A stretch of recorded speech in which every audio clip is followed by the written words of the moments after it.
We've been rocking since the Sandbox, man. Stop playing with my dog, Scuba Steve. He the man, got plans, bro, to give him what you need. Hot damn, from the court to the field, they elite. I'm saying why, yes, got the hot takes and loose, stay checking. Talking about all the highlights from alleys to interceptions, from tutties to dope receptions and fantasy week projections. And honestly think you gotta tune in to get the message. Let's go.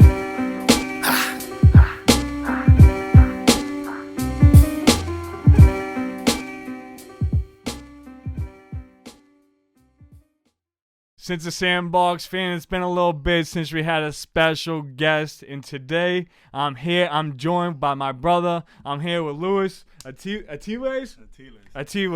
Lou, thank you for trooping it up to Wakefield. I know it's a little bit of a ride from Boston, but just want to be able to give you the opportunity to share who you are and what you do. You've been doing amazing work. I'm happy we were able to get connected, and we're going to be able to go into that a little bit more in depth. But feel free to introduce yourself to everyone, who you are and what you do. Thank you for having me, my brother. Of course. Obviously, my name is Luis Atiles. I grew up in the inner city of Roxbury, Mattapan. Went to high school to Dorchester Academy. Love that. Then transferred out of Dorchester Academy for maybe for a better chance, and went to Charlestown High School. Okay. Graduated from there in 2015. Played track and field, did soccer. Obviously, most importantly, played baseball. Of course. I'd love to know your soccer skills. You still got that footwork? The footwork is still in there, and obviously during that time, I started playing different sports besides baseball just to keep me in shape and keep me in order for baseball season. So it definitely helped out for the better. Awesome. Well, I'm excited for everyone to hear your journey and your story, because the little bit that I got of it just in our personal interactions obviously just carried on to so much other stuff. But I'm excited to learn things about you and share that with the audience, and for all those young student athletes around Boston, whether that's at the base, Charlestown High School, Blue Jays baseball, wherever this may be or across the country, to hear this story and not only enjoy your experience and your perspective, but learn from it so that hopefully they take it from somebody that has been able to achieve things that a lot of people haven't. So, Lou, we're going to get into this right now. You talk about the Boston Boys baseball. For someone that doesn't know what that is, please tell us a little bit more in depth and what made you start it. So during COVID 2020, we all had time to come up with different ideas. So during that time, being a guy that is in with my community, go hell and back for my community, I decided to do Boston Boys pretty much as a platform to give exposure to our kids in the inner city. Growing up, I never had the exposure or the memes. Yeah. My family's low income in the inner city of Roxbury, so. And we didn't have social media like that. Exactly. I wish if I did, I felt like it would have been a different outcome, opportunity, different outcome. During COVID, I decided to make Boston Boys to give kids using social media, taking advantage of it to get exposure into school, colleges, and MLB scouts. That's insane, because, and I was going a little bit more in depth with that right before I left the office today. Like, obviously have a group of guys like we talk with and just outside of work things, you know, and they know I do the podcast. Yesterday we were in here doing 2 NFL episodes, and I was excited about you coming on today, and I was telling them a little bit about what you do and like your platform, because I feel like what we do is so unique, and you can have this platform, right, and give a shit less about what goes on with the kids or anything else outside of what you do specifically. But it takes an extra effort, an extra heart, and extra care to not only do that for you, do that for them, and that makes a betterment of a whole, right? And it's not easy. It's not easy. Exactly. There's a lot that goes into it. There's effort, there's a mentality, there's perspective, and there's a lot of lessons that come with it. I agree. And we're just thankful to be able to go into that, you know? Exactly. So just like you said, to piggyback Ryan, obviously it wasn't only for the kids, but just to keep the community engaging onto all the talent that they have, knowing whether it's in Oklahoma, Houston with Ryan Hernandez, or Joshua Baez playing with the Cardinals. It was, I feel like for me, those are information that are very important for the community to know. For sure. Because, like I said, they're going to be stars, and we're going to be stars one day. So yes, sir. On that path, it's all step by step, day by day. But I'm really excited to go into this a little bit more. So I'm going to share with everybody, you know, how we first got connected. You guys know I have the background with the base. My baseball days are a little bit over, but my days behind the microphone are just getting started. So we love that. It's beautiful. It's beautiful, because I remember when I first met you, it was at the base with the robotics and all that. And yeah. one of the ones that you had under your wing was little Chris. Yeah, I love my Christoph. Haven't seen him in a minute. Legit. I see him every day. Love that. Getting better every day. He's a grinder. Yeah, and I feel like you can apply, the podcast and the robotics and just like that mentality, to it all. But when you have a kid that looks up to you, that believes in you, that whatever you say, he's going to soak up and he's going to go home. He's going to have a conversation about his dad, about his day, and he's going to bring that up. And that's why his relationship was like so special to me. So, Christoph, shout out to you, man. I miss seeing you every single day. I know you're a star. You're in great hands with my brother Lou here. Keep grinding, because I know that there was always that doubt with baseball. And now he's got a pretty lefty swing. He's getting fast. He's getting strong. And there's nobody that got better locks than my guy Christoph right there. 100%, bro.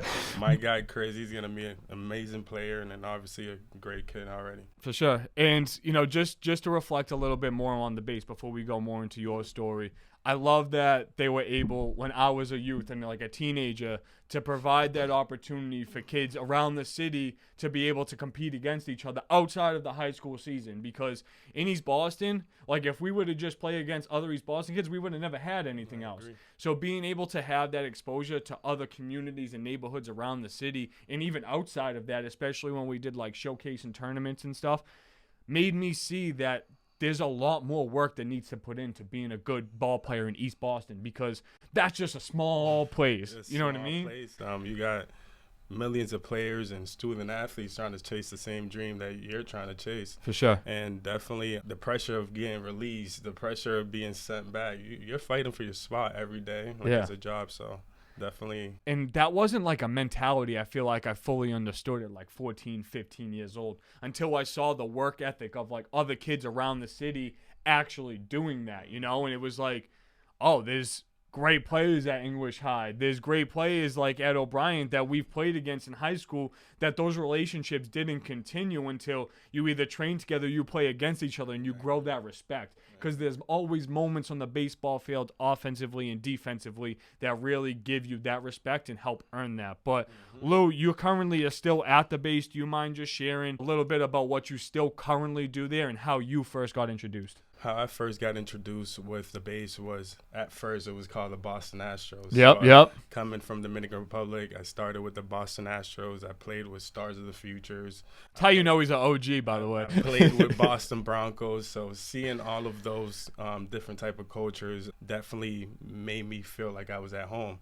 So how I first got into the base with my cousin Yuri, Sael, and Jairo, they used to play for June. Okay. June was like their dad. Yeah. So as soon as I stepped a foot into Boston, those are the first coaches that I came across. And ever since then, it's been like a family bond. Robert Jr. Lewis and Stephen has been one of my coaches throughout my career with the base. And not only that, helping me mold in different ways, but we won different championships together, and that was the best part about it, making that chemistry and obviously using that same chemistry with all the same teams that I was playing at. And that gave you not only the memories, but the motivation to continue striving for more, because the levels that you were able to achieve that at were like, oh, shit, I do this. Exactly. Now what's next? And how do I get there? And I'm interested to hear your mentality for young student athletes to help accomplish that. But for those young student athletes listening to this conversation, I'd like you to go into detail about the practice, preparation, performance, and mentality it takes to play at that level, because I feel like that ties in perfectly. I'm an instructor at the base. Besides doing instructions, I try to help and guide the student athletes as much as I can into different schools that they might have a dream school or hungry to go to that school. So I try to bring that reality to life and that imagination to life. For the young student athletes that are listening to this conversation, the detail about practice, preparation, performance, mentality, all of that it takes to not only compete at like the high school level, but like the next level. Can you go into detail when, that really made that connection for you, and what was the mindset when all of that was like, all right, this is what needs to happen? Base was a hard sport. One of the biggest part that you need as a young athlete is you got to be mentally prepared, because obviously it ain't going to come easy. There's going to be doubts in your head. There's going to be negative thoughts in your head. Always. But obviously, if you know yourself, you stay true to yourself and what you believe on and how you grind day in and day out when nobody's looking. I feel like that's the most important part as a professional and even as a human being in life. For sure.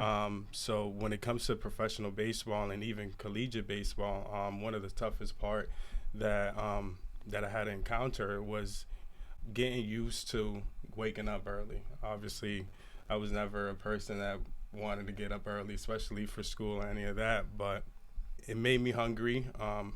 First time I remember went to Western Oklahoma.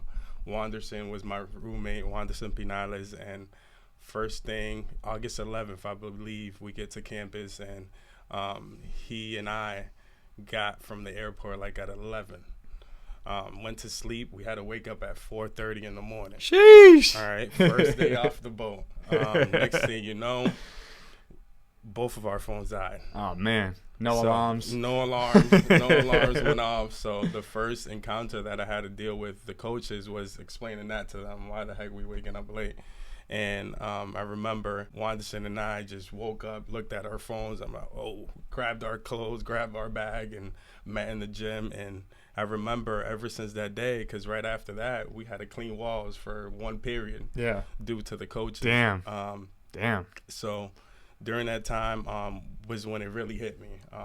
Waking up and time management was very important, whether it's in school or baseball. Or life. And you know life, what I mean? and Yeah. life, exactly. But just to touch on the story you shared, and I'm happy that you kind of went into detail about that. I feel like, at a young age, especially with kids, like depending on their home scenario, they don't really prioritize the importance of being able to show up. And in certain scenarios, especially at the collegiate level, you might not even get another chance if you miss that alarm that first day. Because guess what? There's 5 kids that are emailing that coach right now. There's 10 kids on the waiting list, and there's another 20 on the practice squad. Exactly. So it's like if you can't show up on time, all those kids want it, and they're hungry.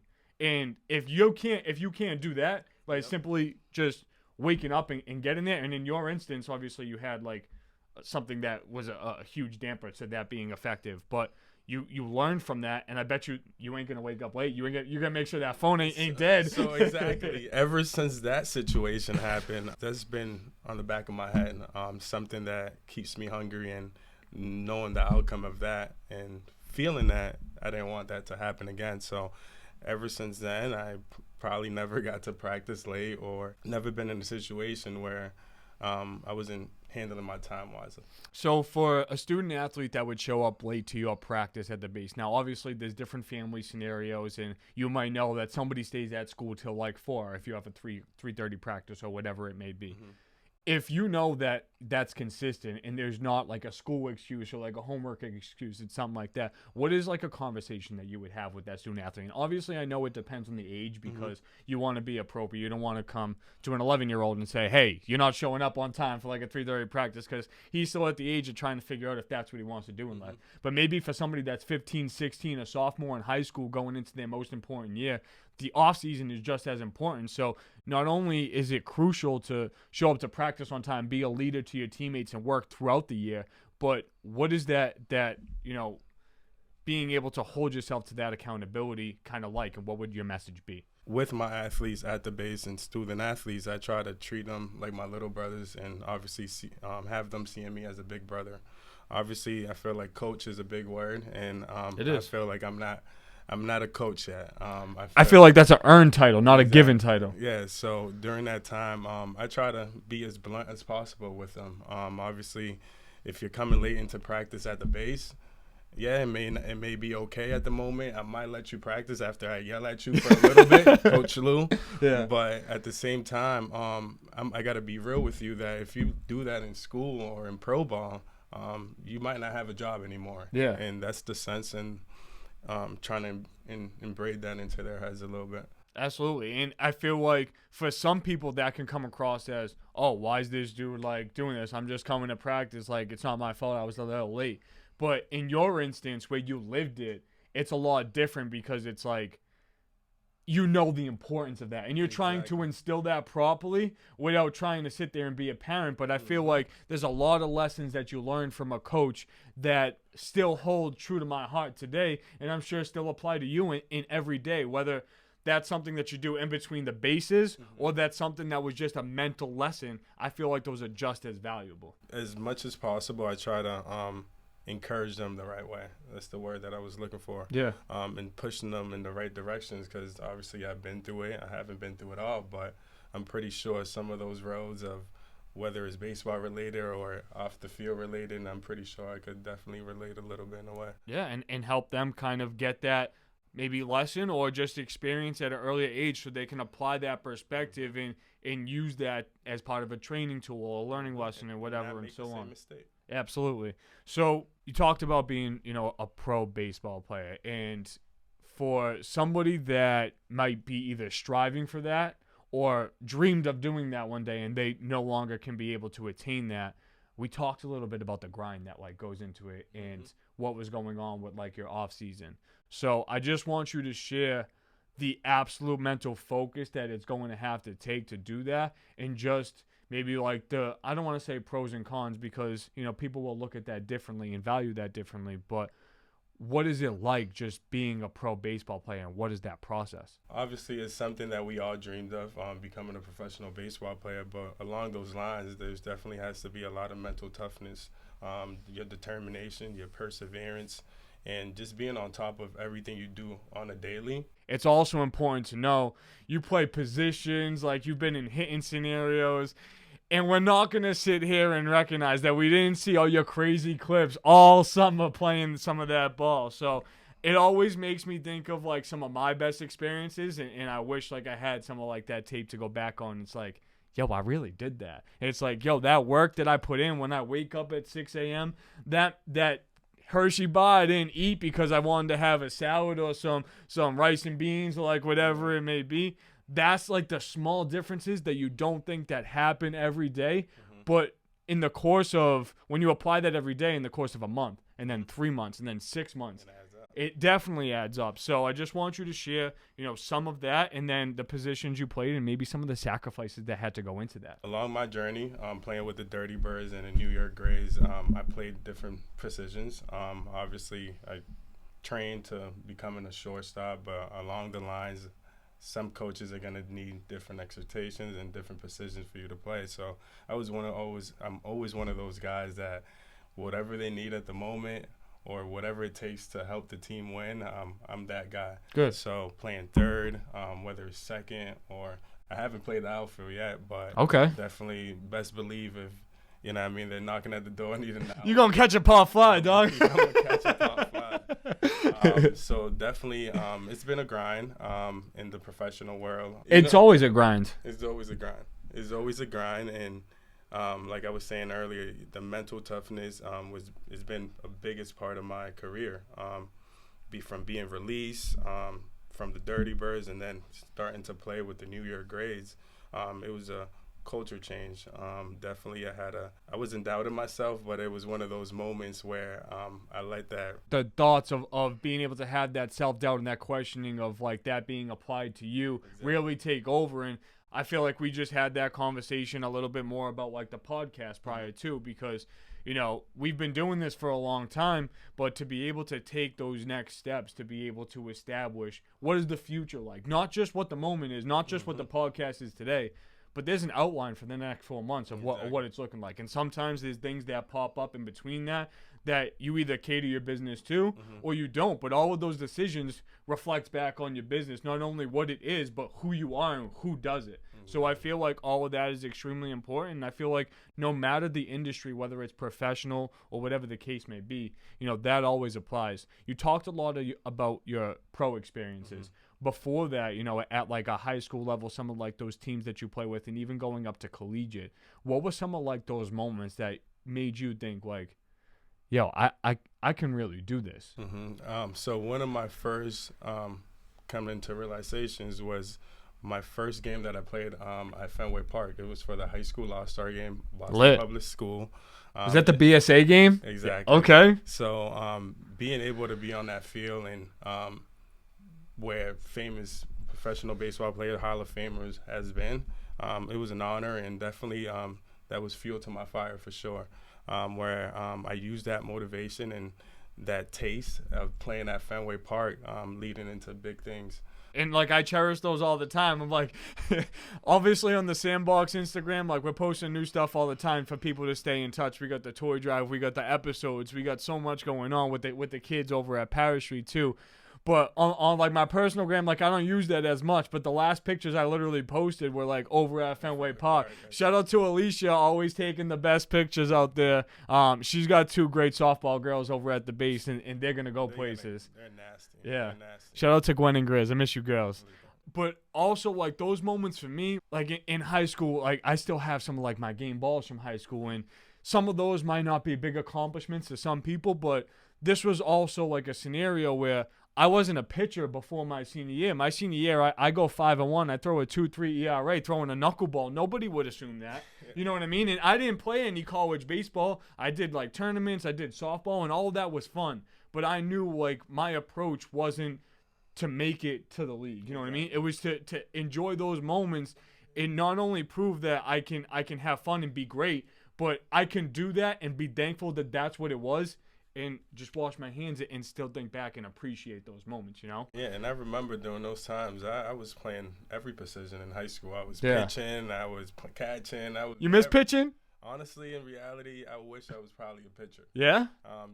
They get to chill a little bit more often and relax a little bit. You got the pop over there.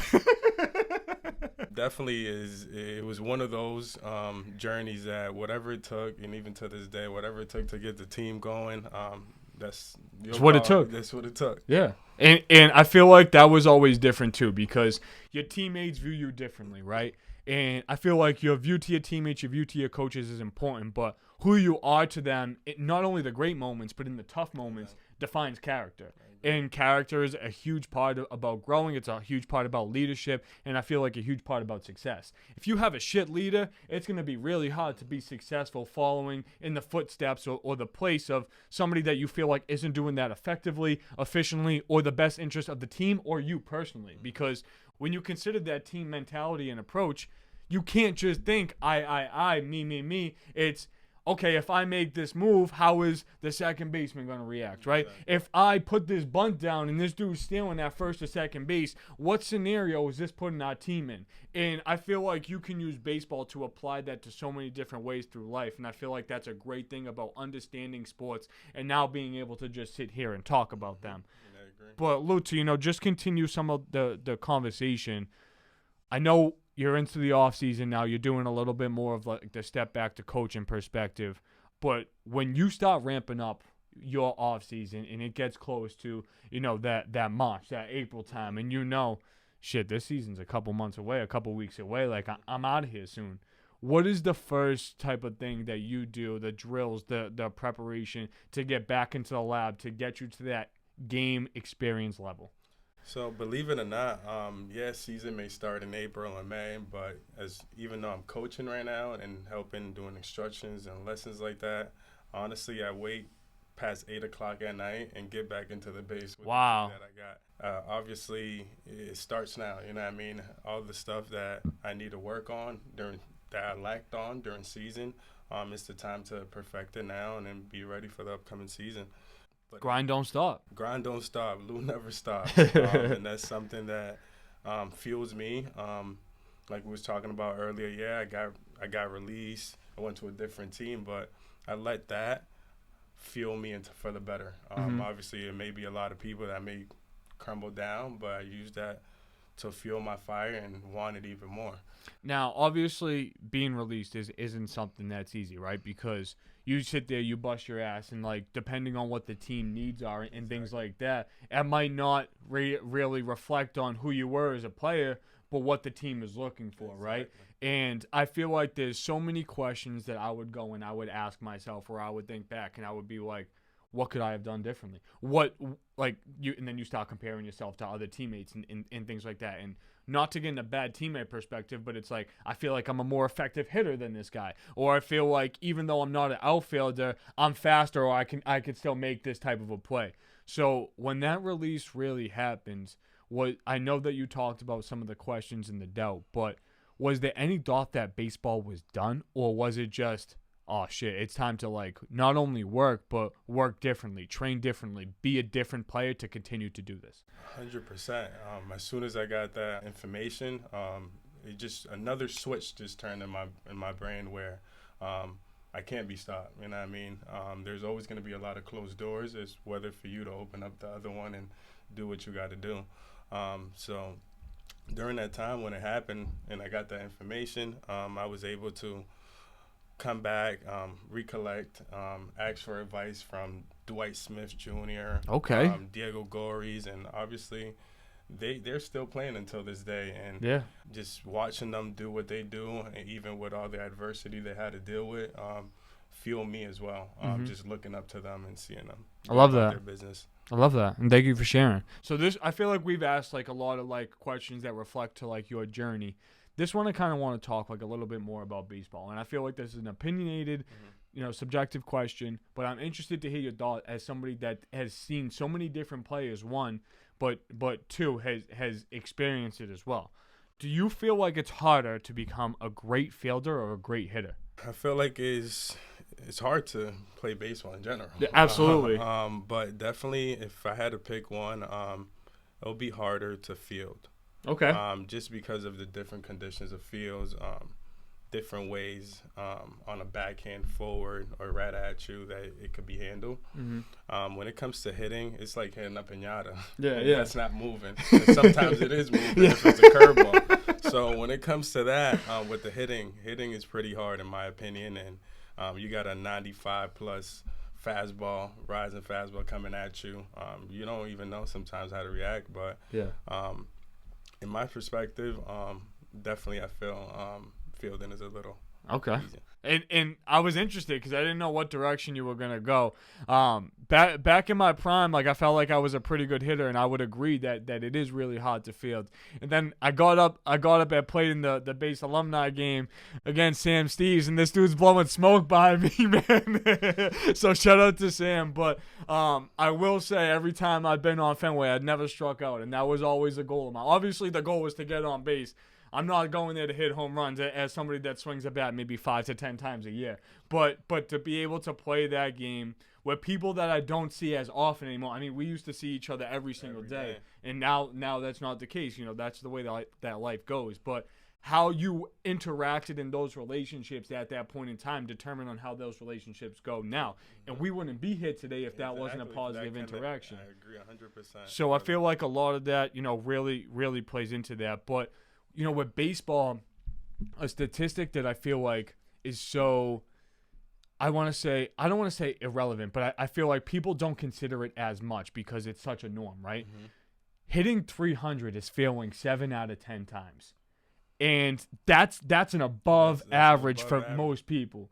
So you're telling me 2 out of 10 times, if I was successful just 2 out of 10, that would help make me a great hitter. Like, I felt like that was always a stat that was underappreciated in baseball. And that's only one perspective of the game. There's many different ways that you can view it. It just goes to show you how hard the game of baseball is, credit to your point. Exactly. And even to piggyback on what you said, now we're in the era of home runs and all this stuff, but I've always been one of those guys, whatever it takes for my team and for me to get on base. Whether it's bunting or, my line drives. In reality, who hits is who plays. Absolutely. You know what I mean? So definitely has been one of my mentalities behind that. I love that. And I feel like that still goes to show why you're still playing baseball today. What's like, obviously, you want live action, you get BP, you do soft toss and stuff like that. But is there a specific hit and drill that you feel like has really elevated your bat approach? Honestly, in a way, I kept the same approach as training with my dad as I did to this day. Whether it's front toss or tee work. Now as I'm getting older, the less is better. You know what I mean? Less is more. So I get usually to the tee, with the same mentality, the same approach I have.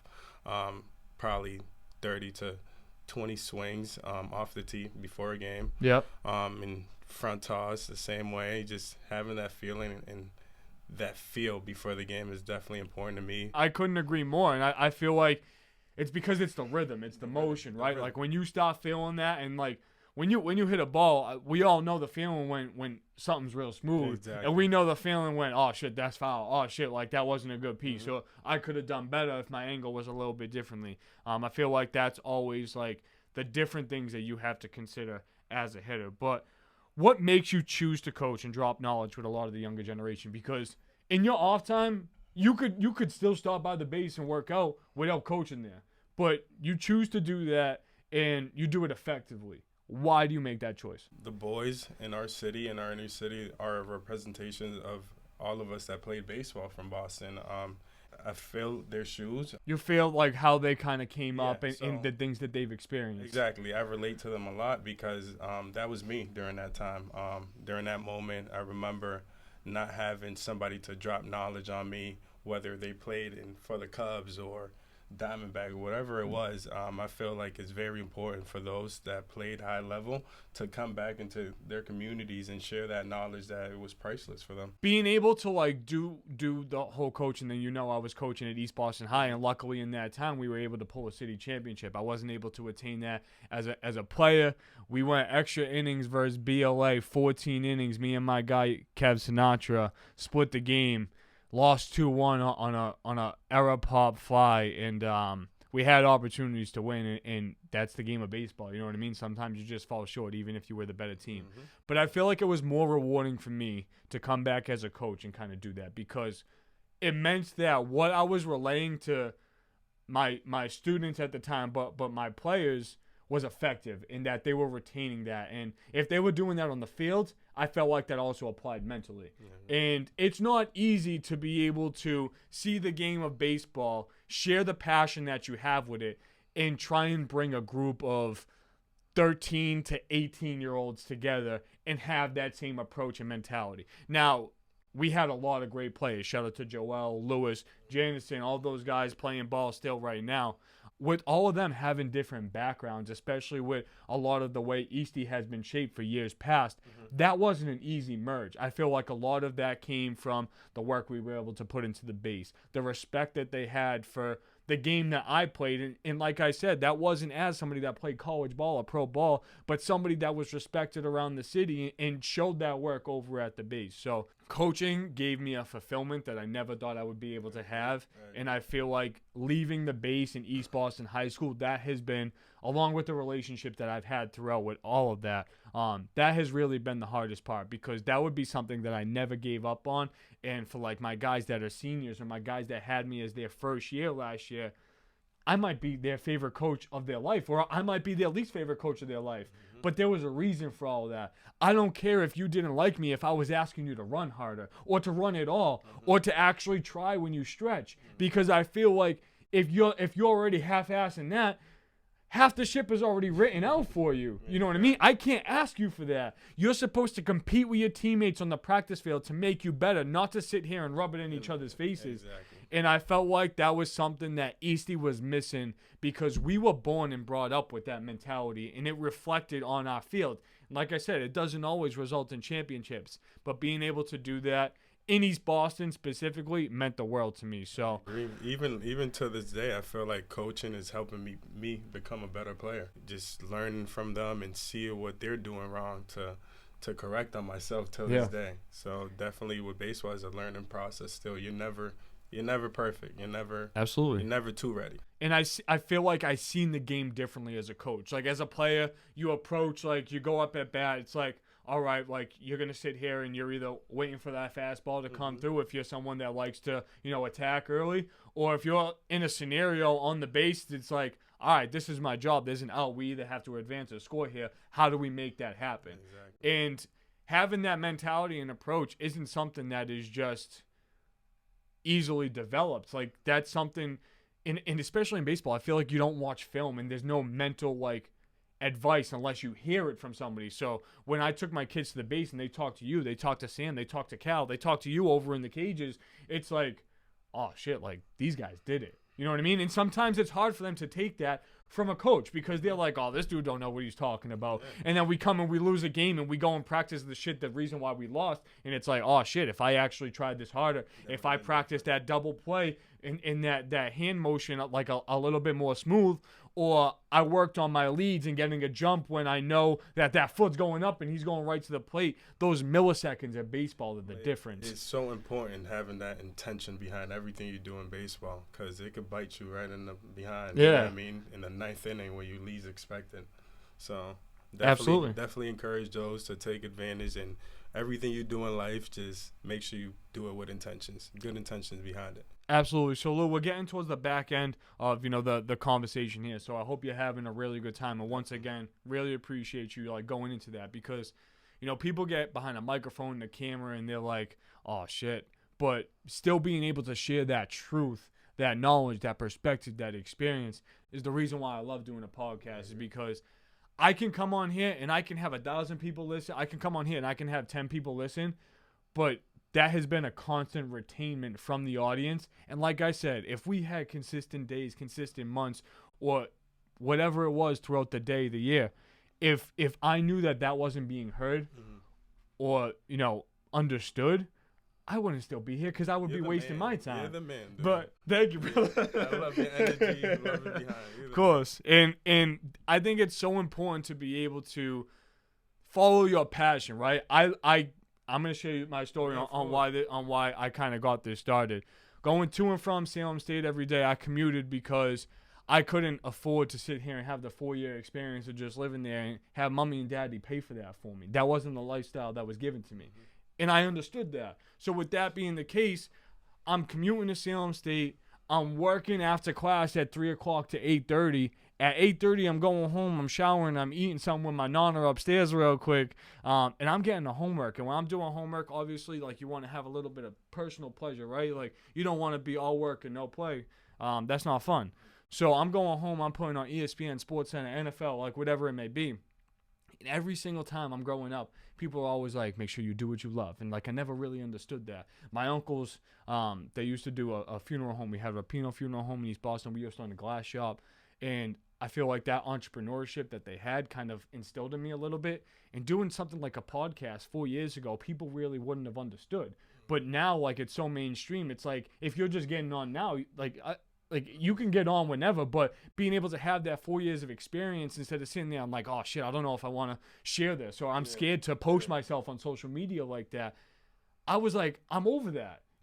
If I want to be able to create my experience and I want to be an example to help them create their experience, I need to do this and I need to own it. So I'm coming home and I'm asking myself, I'm like, what can I do on a daily basis that can get myself to talk those sports one day? In every single job you apply to, they always ask, what's your experience? What's your education?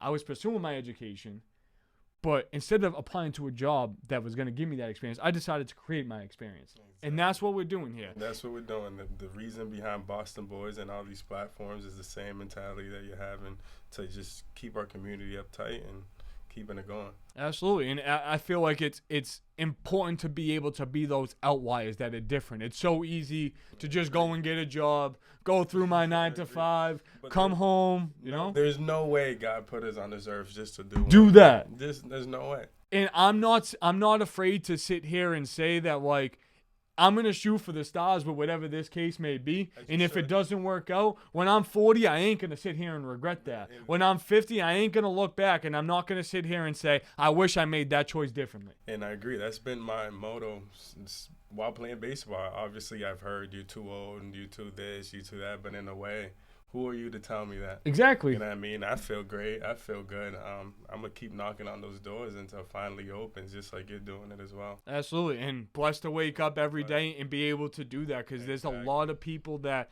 wake up every day and that's not the case. So it's a unique scenario to have all this. It's really great to have you here. We have one more question before, we just start to break things down. But you talked a lot about community today. You give so much time to your community, especially in Roxbury, but not just for baseball, but for the guidance of the youth as they grow into adulthood.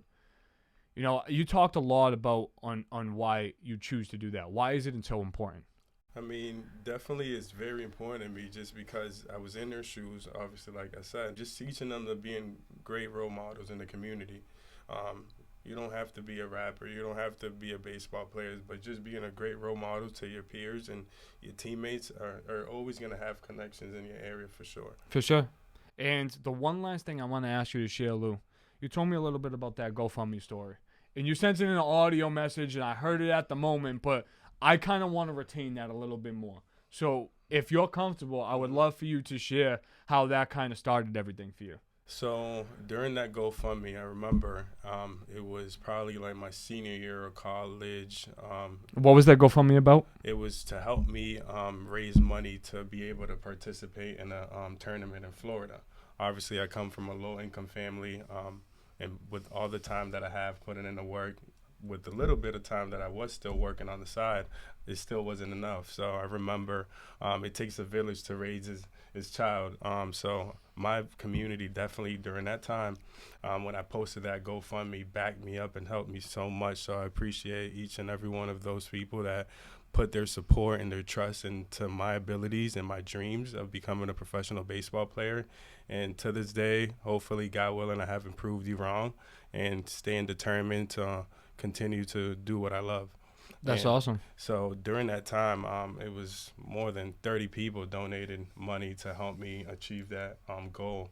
And I couldn't do it without my inner city community and my family and friends that were there to support me during that time. Mm-hmm. So, and I'm sure, not to cut you off, I'm sure you remember every single one of those 30 people. For sure. To this day, remember those people for sure. And definitely they sit in a place in my heart where that's why you were asking me earlier, why do I give so much back? Because I owe so much back. Yeah. And I mean, and those are my little ways of gratitude to show off to my community with the little things that I could do for them. Yeah, and I feel that. And that's why I do this. Like, luckily, I've been blessed. I've always woken up on Christmas. I've had toys, right? I've woken up on Thanksgiving. I've had food.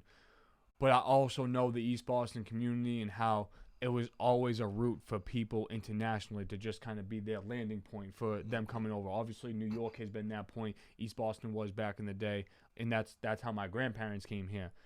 And walking through Maverick, going to the Parish Street Community Center every day.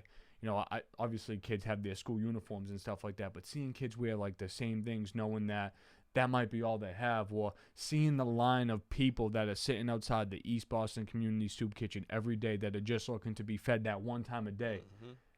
Knowing the scenario that I come in, I'm not fortunate enough to just sit here and say, hey, here's $1,000 for each of you. But I can help bring people together to do so. And whether that difference was 100 cans, now we're talking about close to 100 toys just here without our event going on, without any other donations. These were all just our November donations. This year for November, for our can drive, we're able to raise 1,100 canned goods and $1,500 to the soup kitchen. Market basket gift cards, make sure everyone's fed. It's a little bit, the little things. But if I start that now, where's that going to be in 5 years? Where's that going to be in 10 years? If that impact accrues and continues to add up, not only are people in Boston going to recognize that, but people are going to know that I have their best interests. And that's all that is. I'm not asking you to come on here to pay me or do anything like that. It's all love. It's just to sit here to be able to hear your story, help other people understand you and why you are. And this is our platform, and this is what we do. And I love it. I love what you're doing for the community. And if anything you need help handing out toys or anything we could donate, definitely know that we're here behind you. I want you to tell everyone what that bling is around your neck. So this is called Luxury Beads. Shout out to my guy. So every month we're giving away 2 luxury beads to a student athlete at the base, or it could be outside the base, that is determined, good grades, and doing everything the right way in the community, whether it's being a great role model, being a great son. It's best believe that anything I could do in my power to show my appreciation for doing that, we're going to do so. Yeah, absolutely. So, Lou, we wrapped up the show. I want to give you the floor. We're just under an hour, so just so you see where we were time-wise. You talked about 15 minutes. We made it here, brother. But I want you to be able to share anything that you like, maybe your platforms, anything that you'd like to add on here. The floor is yours. For those that are on social media, follow us at BostonBoys_baseball, and follow my main one, Major LA5. Yes, sir. We love that. Lou, Ernie, thank you guys so much for taking the time, popping out to Wakefield, enjoying the studio. This won't be your last time back. You're going to hop on the next one, no doubt. Thank you for having me, bro. Of course. And like I said, sharing your story ain't easy. But telling a story and someone on the other side of that camera being able to retain that and apply that to them could change somebody. Could change something. So for all you guys, for all you Since the Sandbox fans, this episode will be out next week. So make sure you guys are tuning in. We have the fantasy rankings this week. Go get your fantasy lineup set. We know the playoffs are coming real soon. We got the NFL Honest Predictions. And we have our toy drive event December 16th at 8 p.m. at the Orient Heights Yacht Club. Make sure to join us. If you can't be there the 18th, you can donate a toy. Hit me up on Instagram. Hit me up wherever. I can come and pick that up. You can get that shipped to the house. We make it real easy to help make an impact. It's that time of year. You guys know the deal. Peace, love, 5 stars, nothing less.